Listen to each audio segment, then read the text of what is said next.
20 avgustdan boshlab ko'pchilik oddiy odamlar uchun eng muhim masala bitta. Hujjatlar, to'lovlar, ijtimoiy yordamlar, jarimalar va davlat xizmatlarida eski odat bilan yurish endi qimmatga tushishi mumkin. Men bugun sizga vahima qilish uchun emas, aynan nimaga tayyor turish kerakligini oddiy tilda tushuntirish uchun chiqapman. Bu ma'lumot pensionerga ham, ishchiga ham, tadbirkorga ham, talaba va ota-onalarga ham tegishli bo'lishi mumkin. Shuning uchun videoni oxirigacha ko'ring. Hoziroq kanalga obuna bo'ling, like bosib qo'ying. Chunki bunday ogohlantirishlarni oldindan bilgan odam ortiqcha yugur, jarima va rad javobidan o'zini saqlab qoladi. Avvallari ko'p ishlar, keyin to'g'rilab olamiz. Tanishingiz bo'lsa bo'ladi. Bitta qog'oz yetishmasa ham topshirib turamiz. Qarzdorlikni keyingi oy yopamiz degan tartibda yurardi. Masalan, odam kommunal to'lovdan qarzi borligini aniq bilmasdi. Soliq yoki jarima chiqqanini vaqtida ko'rmasdi. Ijtimoiy yordamga ariza topshirganda esa qaysi ma'lumot tekshirilayotganini tushunmasdi. Natijada odam o'zini haq deb o'ylaydi. Lekin tizimda boshqa ma'lumot chiqadi va arizasi rad etiladi. Endi esa asosiy o'zgarish shunda, ko'plab jarayonlarda insonning og'zaki gapi emas, elektron bazadagi ma'lumot hal qiluvchi bo'lib bormoqda. Ya'ni siz mening qarzim yo'q desangiz ham tizimda elektr, gaz, soliq, aliment, jarima yoki kredit bo'yicha qarzdorlik ko'rinsa, muammo chiqishi mumkin. Siz men bu uyda yashamayman desangiz ham doimiy ro'yxat, kadastr, ijara shartnomasi yoki mahalla ma'lumotida boshqacha ko'rsatilgan bo'lsa, siz telefon raqam meniki desangiz ham raqam boshqa odam nomida bo'lsa, SMS tasdiqlash. Kabinetga kirish yoki ariza yuborishda qiyinchilik paydo bo'ladi. 23 avgustdan keyin tayyor turish kerak bo'lgan eng katta o'zgarish shu: har bir odam o'z ma'lumotini oldindan tekshirishi, hujjatini tartibga keltirishi, qarzdorligini bilishi va ariza topshirishdan oldin tizimda qanday ko'rinayotganini aniqlash kerak. Chunki ko'p hollarda rad javobi siz yomon odam bo'lganingiz uchun emas, ma'lumotlar mos kelmagani uchun beriladi. Birinchi masala: shaxsni tasdiqlash va telefon raqam. Bugun davlat xizmatlari, bank ilovalari, soliq kabineti, ijtimoiy yordam arizalari va hatto ayrim kommunal xizmatlarda ham tasdiqlash SMS orqali keladi. Agar siz foydalanayotgan telefon raqam akangiz, turmush o'rtog'ingiz, farzandingiz yoki eski ishxonangiz nomida bo'lsa, ertaga ariza topshirishda muammo chiqishi mumkin. Masalan, 12 yoshli pensioner onaxon nafaqa miqdori bo'yicha ma'lumot olmoqchi bo'ladi. Lekin telefon raqami o'g'lining nomida. Tizim kod yuboradi. Kod o'g'lining telefoniga boradi. Onaxon esa meniki ishlamayapti deb o'ylaydi. Natijada oddiy ish uchun 2-3 marta xizmat markaziga qatnaydi. Shuning uchun men birinchi navbatda hammaga aytaman: o'zingiz ishlatayotgan asosiy telefon raqam kimning nomida ekanini tekshiring. Agar raqam sizning nomingizda bo'lmasa, mobil operator ofisiga pasport yoki ID karta bilan borib, raqamni o'z nomingizga rasmiylashtirish masalasini hal qiling. Ayniqsa, ijtimoiy yordam oladigan oilalar, subsidiya so'raydiganlar, kreditga ariza beradiganlar, nafaqa va pensiya hujjatini tekshiradiganlar buni kechiktirmasin. Ikkinchi masala qarzdorliklar. Odamlar ko'pincha qarzni faqat bank krediti deb tushunadi. Aslida tizimda qarzdorlik deganda kommunal to'lovlar, soliq, jarima, aliment, ijro hujjati, kredit, mikroqarz, garov, sud qarori bilan bog'liq majburiyatlar ham ko'rinishi mumkin. Masalan, bir fuqaro uy-joy subsidiyasiga ariza beradi. Oylik daromadi past, oilada farzandlar bor, hujjatlari ham joyida. Lekin tizimda eski avtomobil jarimasi darzi avton 1000 so'm bo'lib turibdi. U odam jarima kelganini bilmagan, chunki avtomobilni ukasi haydagan, lekin mashina uning nomida. Natijada ariza ko'rib chiqilishi cho'ziladi yoki qo'shimcha tekshiruvga tushadi. Yana bir real vaziyat: bir oilada gaz uchun 1.200.000 so'm qarzdorlik chiqadi. Oila biz har oy to'laymiz deydi. Keyin ma'lum bo'ladiki, hisoblash ko'rsatkichi vaqtida kiritilmagan, ayrim oylar taxminiy hisoblangan, eski qarz ustiga penya qo'shilgan. Endi odam faqat to'laganman deb aytish yetmaydi. Chek, ilova tarixi, abonent raqami va hisoblagich ma'lumoti kerak bo'ladi. 23 avgustdan keyin aynan shunday holatlarga tayyor bo'lish kerak. Har bir to'lovingizning isbotini saqlang. Uchinchi masala: ijtimoiy yordam va nafaqalar bo'yicha tekshiruvlar. Ko'pchilik mahalla bersa bo'ldi deb o'ylaydi. Hozir esa ijtimoiy yordam masalasi oila tarkibi, daromad, nomdagi mol-mulk, avtomobil, kadastr, rasmiy ish haqi, pensiya, stipendiya, aliment, bankdagi ayrim tushumlar kabi ma'lumotlar avtomatik solishtiriladi. Masalan, bir ayol bolalar nafaqasiga ariza beradi. o'zi ishlamaydi, turmush o'rtog'i ham rasmiy ishsiz. Lekin erining nomida 2 yil oldin sotib olingan avtomobil bor. Mashina eski bo'lsa ham tizim uni mol-mulk sifatida ko'radi. Yoki oilada bir uy bor, lekin kadastrda boshqa manzil ham shu odam nomida turibdi. Shunda ariza rad etilishi mumkin. Bu yerda eng katta xato shuki, odamlar o'z nomida nima borligini bilmaydi. Ba'zan qarindosh vaqtincha sening nomiga rasmiylashtirib turaylik deydi. Avtomobil, uy, yer, hatto kichik firma ham odam nomida qolib ketadi. Keyin o'sha odam ijtimoiy yordam so'raganda tizim uni mulkdor deb ko'radi. Shu sababli men maslahat beraman. Agar siz yordam, subsidiya, nafaqa yoki imtiyozga ariza bermoqchi bo'lsangiz, avval nomingizda qanday mol-mulk borligini tekshiring. 4-masala ish haqi va rasmiy daromad. Avvallari ko'p joyda odam men ishsizman deb aytardi. Lekin aslida kartasiga har oy pul tushardi yoki rasmiy shartnoma bo'lmasa ham doimiy daromadi bor edi. Endi bunday holatlar ko'proq savol tug'diradi. Agar sizning kartangizga har oy 5 million so'm, 7 million so'm yoki 10 million so'm tushib tursa, lekin siz arizada daromadim yo'q deb ko'rsatsangiz, bu mos kelmaslik sifatida baholanishi mumkin. Albatta, har bir karta tushumi daromad degani emas. Qarindosh pul yuborgan bo'lishi mumkin, qarz qaytgan bo'lishi mumkin, to'y yoki davolanish uchun yordam bo'lishi mumkin. Lekin buni tushuntirishga tayyor bo'lish kerak. Masalan, talaba qiz kontrakt to'lash uchun qarindoshlardan pul yig'adi. Kartasiga bir oyda 10 million so'm tushadi. Keyin u stipendiya yoki moddiy yordamga ariza bersa, tizim katta tushumni ko'rib savol berishi mumkin. Shunda u pulning maqsadini tushuntiradigan hujjatlarni, to'lov cheklarini, kontrakt shartnomasini saqlab qo'ygan bo'lsa, vaziyatni izohlash osonroq bo'ladi. Agar hech narsa saqlanmagan bo'lsa, oddiy masala ham murakkablashadi. Birinchi navbatda ijtimoiy nafaqa, moddiy yordam, uy-joy subsidiyasi, bolalar puli, nogironlik bo'yicha imtiyoz, kommunal kompensatsiya yoki boshqa davlat yordamini oladigan va olishni rejalashtirayotganlar ehtiyot bo'lishi kerak. Chunki aynan shu toifadagi odamlarning ma'lumotlari ko'proq tekshiriladi. Bu yomon niyat bilan emas, yordam haqiqatan muhtoj oilaga yetib borishi uchun qilinadi. Lekin ma'lumot noto'g'ri bo'lsa, muhtoj odam ham vaqtincha rad javobi olishi mumkin. Ikkinchi toifa, kredit olmoqchi bo'lganlar.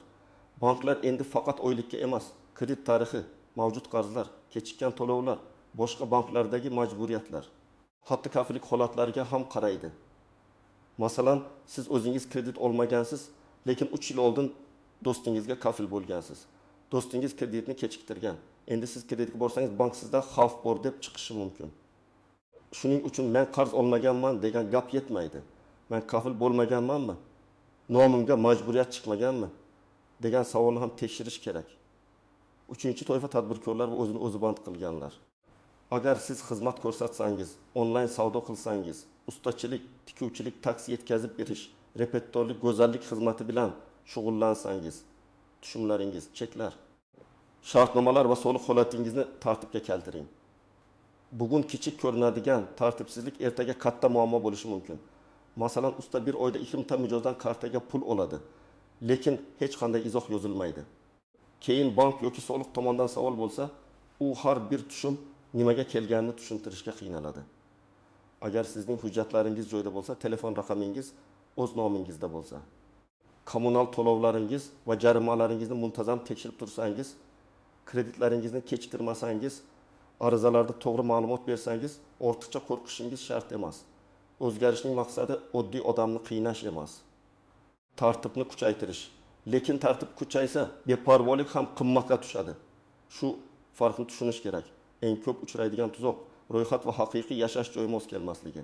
Masalan, siz Toshkent viloyatida ro'yxatda turasiz, lekin Toshkent shahrida ijarada yashaysiz. Farzandingiz maktabga, bog'chaga, poliklinikaga yoki yordam dasturiga bog'liq ariza topshirsa, manzil masalasi chiqadi.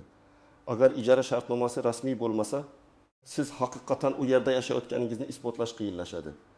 Shuning uchun ijarada yashovchilar ijara shartnomasini rasmiylashtirish haqida jiddiy o'ylash kerak. Ikkinchi nozik jihat oilaviy tarkib. Ayrim odamlar ajrashgan, lekin hujjatda nikoh hali bekor qilinmagan. Kimdir alohida yashaydi, lekin ro'yxatda bir manzilda turadi.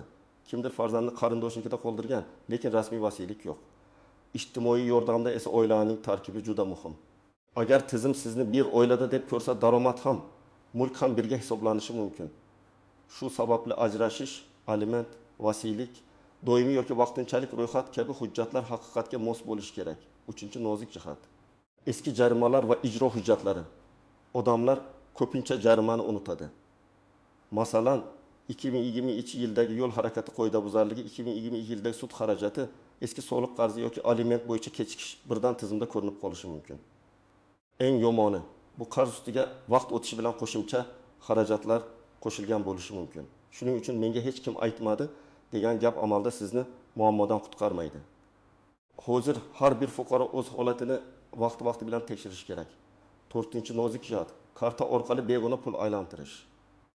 Bu juda muhim. Ko'pchilik kartamdan foydalanib tur. Pulni senga tashlashadi. Sen menga naqd berasan. Biznesim uchun kartan kerak degan iltimoslarga rozi bo'ladi. Bu eng xavfli odatlardan biri.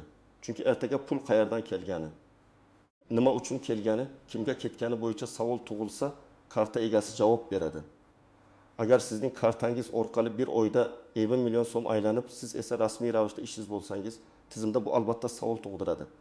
Ayniqsa ijtimoiy yordam oladigan odamlar o'z kartasini begonalarga bermasligi kerak. 5-nozik jihat, nomimga rasmiylashtirib tur degan iltimoslar. Avtomobil, firma, do'kon, yer, uy, kredit, telefon raqam, hatto bank kartasi ham sizning nomingizda bo'lsa, javobgarlik ham sizga keladi. Qarindosh yoki do'st yaxshi odam bo'lishi mumkin, lekin tizim qarindoshlikni emas, hujjatdagi egani ko'radi. Shuning uchun kimdir faqat vaqtincha desa ham 10 marta o'ylang. Vaqtincha degan narsa ko'pincha yillar davomida qolib ketadi. Birinchi qadam, shaxsiy hujjatlaringizni tekshiring. Ayda karta yoki pasport muddati o'tmaganmi? Familiya, ism sharif barcha joyda bir xil yozilganmi? Tug'ilgan sana, JSS shir raqami, manzil to'g'rimi shuni ko'ring. Agar pasport almashtirilgan bo'lsa, bank, mobil operator, ishxona, soliq va boshqa muhim joylarda yangi hujjat ma'lumoti yangilanganiga ishonch hosil qiling. Ikkinchi qadam. Telefon raqamingizni tartibga keltiring. Mobil operator ofisiga boring, raqam kimning nomida ekanini aniqlang. Agar raqam sizniki bo'lmasa, egasi bilan birga bo'lib qayta rasmiylashtirish tartibini so'rang. Davlat xizmatlari va bank ilovalarida ishlatadigan raqamingiz albatta faol bo'lsin. Eski, yo'qolgan, boshqaning nomidagi raqamga bog'langanlar keyin katta muammo keltiradi. 3-qadam, qarzdorliklarni tekshiring. Kommunal xizmatlar bo'yicha abonent raqamlaringizni aniqlang. Elektr, gaz, suv, issiqlik, chiqindi to'lovi bo'yicha shaxsiy hisoblaringizni ko'rib chiqing. Agar tushunarsiz qarz chiqsa, darhol xizmat ko'rsatuvchi tashkilotga murojaat qiling. Qo'lingizda to'lovchi haqlaringiz, ilovadagi to'lov tarixi, hisoblagich ko'rsatkichi rasmi bo'lsin. Men odamlarga har oy oxirida hisoblagich ko'rsatkichini suratga olib, alohida papkada saqlashni tavsiya qilaman. 4-qadam, jarima va ijro hujjatlarini tekshiring. Avtomobilingiz bo'lsa, yo'l harakati jarimalarini ko'ring. Aliment, sud qarori, soliq yoki boshqa majburiyatlar bo'yicha ijro ishi ochilmaganmi? Tekshiring. Agar jarima noto'g'ri deb hisoblasangiz, muddatni o'tkazmay shikoyat qiling. Agar to'g'ri bo'lsa, cho'zmasdan to'lang. Chunki kichik qarz keyin katta to'siqqa aylanishi mumkin. 5-qadam, ariza topshirishdan oldin hujjatlarni yig'ing. Ijtimoiy yordam, subsidiya, nafaqa yoki imtiyoz uchun odatda shaxsni tasdiqlovchi hujjat. Oila tarkibi bo'yicha ma'lumot, daromadga oid hujjatlar, nogironlik bo'lsa tegishli ma'lumotnoma, ijara bo'lsa ijara shartnomasi, aliment bo'lsa sud qarori yoki kelishuv, bank rekvizitlari, farzandlar hujjatlari kerak bo'lishi mumkin. Har bir holatda talab farq qiladi. Shuning uchun ariza beradigan tashkilot yoki davlat xizmatlari markazidan aynan sizga kerakli ro'yxatni oldindan so'rang. 6-qadam, arizada faqat to'g'ri ma'lumot yozing. Shuni yozmasa ham bo'ladi. Buni yashirib turamiz. Mulk eski-ku, aytmaymiz degan maslahatlarni eshitmang. Chunki elektron tekshiruvda baribir chiqishi mumkin. Yashirilgan ma'lumot aniqlansa, nafaqat ariza rad bo'ladi, balki oldin olingan to'lovlarni qaytarish masalasi ham paydo bo'lishi mumkin. To'g'ri ma'lumot bergan odamning tushuntirish imkoniyati ko'proq bo'ladi. 7-qadam, ham murojaatni yozma qoldiring. Agar biror idoraga borsangiz, faqat og'zaki gap bilan cheklanib qolmang. Ariza yozing, ro'yxatdan o'tkazing, kirim raqamini oling. Agar onlayn murojaat qilsangiz, skrinshot saqlang. Agar sizga rad javobi berilsa, rad etish sababi yozma bo'lishini so'rang. Bo'lmaydi degan og'zaki javob bilan uyga qaytmang. Sabab aniq yozilsa, siz nimani to'g'rilash kerakligini bilasiz. 8-qadam, keksa ota-onangizga yordam bering. Ko'p pensionerlar ilova SMS, elektron kabinet, QR kod, plastik karta tarixini yaxshi tushunmasligi mumkin. Ularni qo'ymang. Ota-onangizning telefon raqami, bank kartasi, pensiya tushumi, kommunal to'lovlari, pasport muddati, manzil ma'lumotlarini birga tekshirib bering. Chunki yangi tartiblarda eng ko'p qiynaladiganlar aynan raqamli xizmatlarga o'rganmagan odamlar bo'ladi. 9-qadam. Farzandlaringizning hujjatlarini ham tekshiring. Tug'ilganlik guvohnomasi, maktab yoki bog'cha ma'lumotlari. Tibbiy hujjatlar, ota-ona ma'lumotlari mos bo'lishi kerak. Ayrim oilalarda bola onasining familiyasida, otasi boshqa hujjatda, nikoh guvohnomasida esa yana boshqa yozuv bo'ladi. Bu mayda tuyuladi, lekin ariza vaqtida muammo keltiradi. 10-qadam. Pul tushumlarini tartibli yuriting. Agar kartangizga qarindosh pul yuborsa, izoh yozdiring. Masalan, kontrakt uchun yordam, davolanish uchun qarz qaytarildi kabi izohlar keyin foyda beradi. Katta miqdordagi pul uchun imkon bo'lsa, kelishuv yoki tilxat saqlang. Bu ayniqsa tadbirkorlar, talabalar, davolanish uchun pul yig'ayotganlar va chet eldan pul oladigan oilalar uchun muhim. Demak, 23 avgustdan keyingi asosiy haqiqat shuki, eski beparvolik bilan yurish xavfli bo'lib bormoqda. Hujjat joyida bo'lishi kerak, telefon raqam o'z nomingizda bo'lishi kerak, qarzdorliklar tekshirilishi kerak. Arizalarda to'g'ri ma'lumot yozilishi kerak. Har bir to'lov va murojaatning izi saqlanishi kerak. Bu ishlarni bugun qilgan odam ertaga navbatda asabiylashmaydi, rad javobidan keyin yugurmaydi. Jarima yoki qarz sababli rejasini yo'qotmaydi. Men sizga ekspert sifatida eng muhim maslahatni beraman. 23 avgustni kutib o'tirmang. Bugunoq telefon raqamingizni, hujjatlaringizni, kommunal qarzlaringizni, jarimalaringizni, kartangizga kelayotgan tushumlarni va nomingizdagi mol-mulkni tekshiring. Agar biror joyda xato bo'lsa, uni hozir to'g'rilash ancha oson. Keyin ariza topshirilgan paytda yoki pul kerak bo'lib turgan vaqtda muammo chiqsa, vaqt ham, asab ham ko'proq ketadi. Sizda bu mavzu bo'yicha qanday savollar bor? 23 avgustdan keyingi o'zgarishlar sizga ta'sir qiladimi? Qaysi masalada ko'proq xavotirdasiz? Fikringizni izohlarda yozib qoldiring. Video foydali bo'lgan bo'lsa, albatta like bosing, yaqinlaringizga yuboring va kanalga obuna bo'ling. Men esa keyingi videolarda har bir muhim o'zgarishni oddiy xalq tushunadigan tilda tushuntirib berishda davom etaman.